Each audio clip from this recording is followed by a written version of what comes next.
రబ్బీలో చూడండి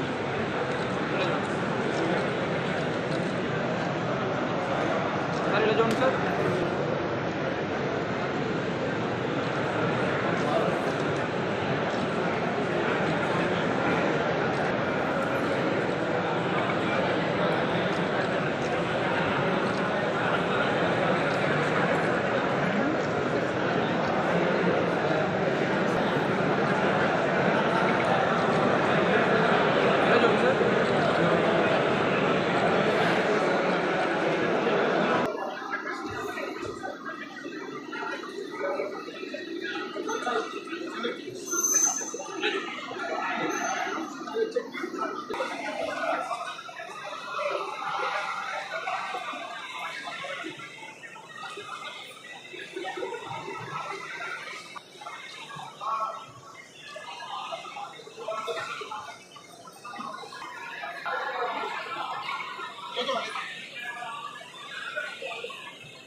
ఒక దురదృష్టకరమైన సంఘటన జరిగిందో ఆ దురదృష్టకర సంఘటనకి ప్రభుత్వం స్పందించి ముఖ్యంగా ముఖ్యమంత్రి చంద్రబాబు నాయుడు గారు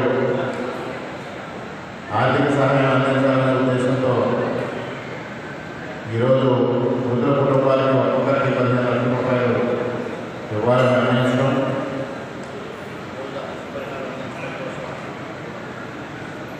అందించడం కోసం మన ముందుకి కార్మిక శాఖ మంత్రులు శ్రీ వాసవ సుభాష్ గారు సేపట్లో రావడం జరుగుతుంది. అదేవిధంగా కోనసీమ జిల్లా కలెక్టర్ గారు మహేష్ గారు, మండపేట శాసనసభ్యులు వెంకటేశ్వరరావు గారు, లాంటి గారు, కూటమి నాయకులు అందరూ రెండు నియోజకవర్గాలకు సంబంధించిన కూటమి నాయకులు అందరూ రావడం జరిగింది. మొట్టమొదటిగా ఏదైతే ఈ ఘటనలో అసూరుపాల్సిన 10 మంది వృత్తికి సంతాపంగా 2 నిమిషాలు అందరూ లేచి నిలబడి మౌనం పాటించాల్సిందిగా కోరుతాము.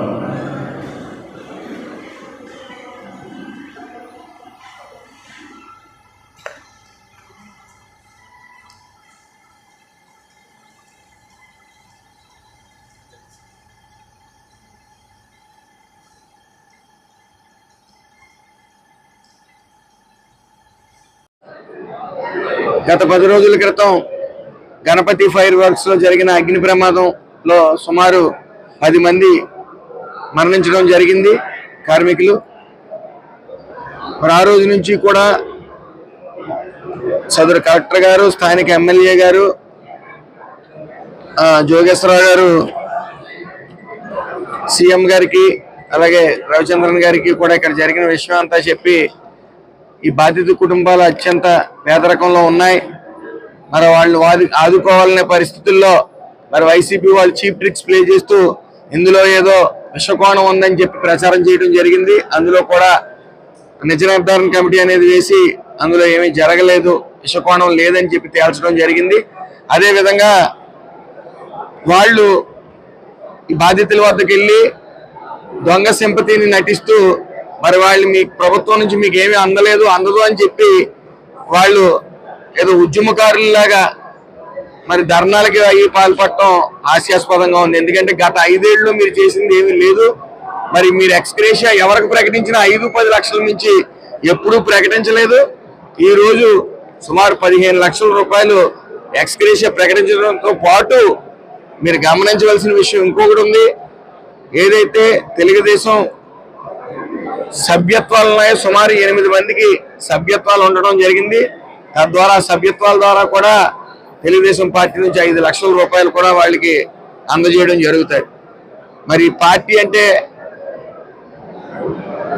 కార్యకర్తల యోగక్షేమాలు చూసుకోవటం అనేది ఒక ఎగ్జాంపుల్ గా మనం సెటరైట్ చేసుకోవచ్చు. ఎందుకంటే కార్యకర్తల్ని ఈరోజు 5 లక్షలు ఇచ్చి ఆదుకోవడమే కాకుండా రాబోయే కాలంలో 5 లక్షలు ఇచ్చి ఆదుకోవడమే కాకుండా ఈరోజు ప్రభుత్వం వెంటనే 15 లక్షల రూపాయలు కూడా ఇవ్వటం మరి అది అందరూ గమనించాలి.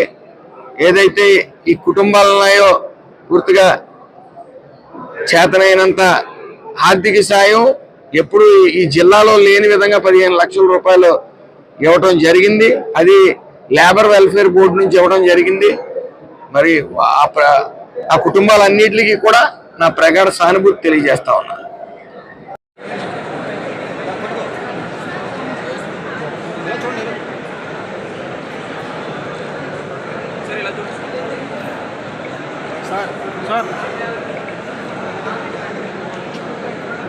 ఏదైతే 15 రోజుల క్రితం గణపతి గ్రాండ్ ఫైర్ వర్క్స్ లో ప్రమాదవశాత్తు పేలుడు సంభవించిందో ఆ పేలుళ్ళు అక్కడికక్కడ 6 దుర్మరణం పాలు కావడం, తర్వాత చికిత్స పొందుతూ 4 మరణించడం కూడా జరిగింది. సాంకేతికంగా ఇది రాయవరంలో ఉన్న మొత్తం ప్రమాద సంఘటన అంతా అనపర్తి నియోజకవర్గానికి సంబంధించిందే. కానీ పెద్ద ఎత్తున జోగేశ్వరరావు గారు కృషితో, అదేవిధంగా మంత్రి గారు వాసంశెట్టి సుభాష్ గారు, అదేవిధంగా హోంమంత్రి అనిత గారు, కలెక్టర్ గారు, ఇతర అధికారులు అందరి సహాయ సహకారాలతో అప్పటికప్పుడు ఆ కార్యక్రమాన్ని చక్కగా నిర్వర్తించి క్షతగాతుల్ని ఆసుపత్రికి తరలించడం, సహాయ కార్యక్రమాలు చేపట్టడం జరిగింది. తదుపరి వారికి ఏ విధంగా నష్టపరిహారం ఇవ్వాలనేదానిపైన కూడా ముఖ్యమంత్రి గారు ఒక నివేదిక తెప్పించుకొని ఒక్కొక్క కుటుంబానికి 15 లక్షల రూపాయలు ఎక్స్‌గ్రేషియా ఇవ్వడం జరిగింది. అది ఈరోజు చెక్కులు అందజేయడం జరిగింది. అదేవిధంగా యజమాని ఎవరైతే ఉన్నారో ఎలుగుబంటి సత్యబాబు గారు కూడా వారు కూడా మరణించడం జరిగింది. అయినప్పటికీ కూడా వారి కుటుంబ సభ్యులు సహృదయంతో ఒక్కొక్క కుటుంబానికి 2.5 లక్షల రూపాయలు వారు కూడా ఇవ్వడం జరిగింది. ఏది ఏమైనా ఇది దురదృష్టకరమైన సంఘటన.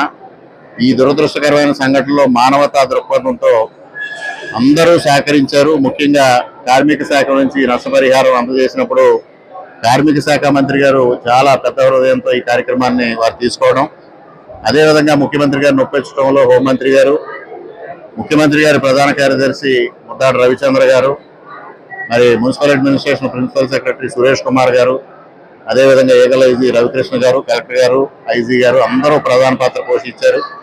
మరి ఎప్పటికప్పుడు జోగేశ్వరరావు గారు మా అందరితో సమన్వయం చేసి ఈ కార్యక్రమం ఇంత వారికి ఒక విధమైన భరోసా కల్పించే విధంగా కృషి చేసిన అందరికీ పేరు పేరున హృదయపూర్వకంగా కృతజ్ఞతలు తెలియజేసుకుంటూ, మరి కూటమి ప్రభుత్వం ఇక్కడ ఎవరైతే మృతులు ఉన్నారో వారిలో కూడా కొన్ని ఇబ్బందులు ఉన్నాయి. తల్లిదండ్రులను ఇద్దరిని కోల్పోయిన వారు కూడా ఉన్నారు.